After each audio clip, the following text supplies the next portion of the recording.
30 अक्टूबर 1960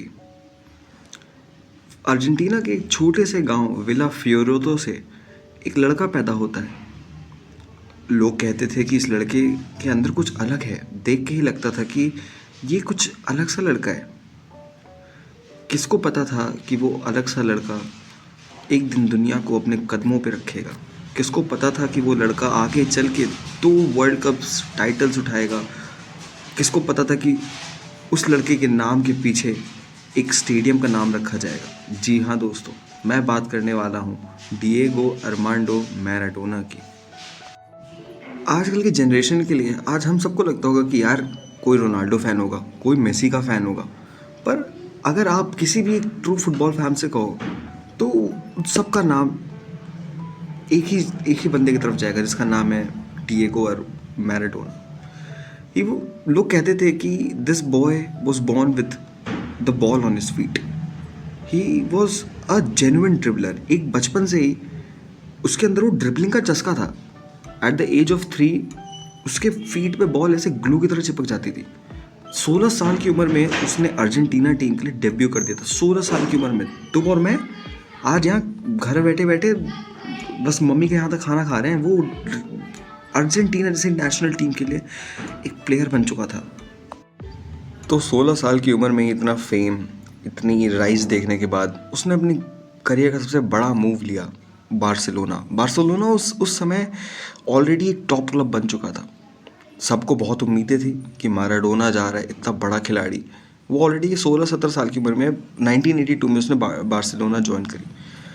although Barcelona के साथ उसका स्टिंट इतना अच्छा नहीं रहा। He got injured multiple times. उसकी क्लब ऑफिशियल से लड़ाई हो गई। He had clashes with the defenders. और पहली बार उसकी लाइफ में उस पर ड्रग का एक्यूजेशन लगा। वो कोकेन के साथ पकड़ा गया for the first time in his life.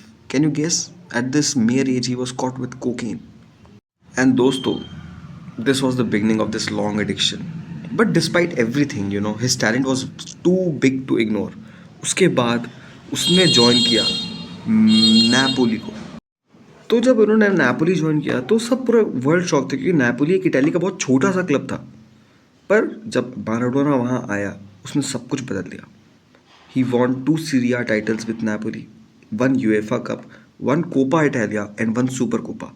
उसने नेपोली को क्लब फुटबॉल के मैप पे डाल दिया। He became a religion in Naples. People worshipped him. Every wall had his picture. Every child copied his dribbling and everything.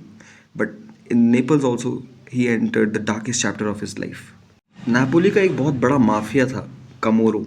He became very close to him. He protected him. He gave him drugs, parties, women, and South America वालों का तो पता ही है तुम्हें, उनका शौक for parties and women's. So Maradona was trapped between this fame and this addiction. But in सब के बावजूद उसका टैलेंट भाई रुक ही नहीं रहा था। He was selected for the 1986 world cup. He carried Argentina to the final, scored 5 goal, gave 5 assists, destroyed England with the hand of God. Goal आपने पक्का रील पे देखा होगा। And then scored the goal of the century. No one had ever dominated a world cup like this. This was the peak of Diego Maradona, a football god. But after reaching the top of the world, his fall began. But after 1986, Maradona couldn't handle the pressure. Millions wanted him, every country, every club, every sponsor. His life was totally no privacy, no sleep, no peace, and cocaine addiction growing stronger and stronger by each day.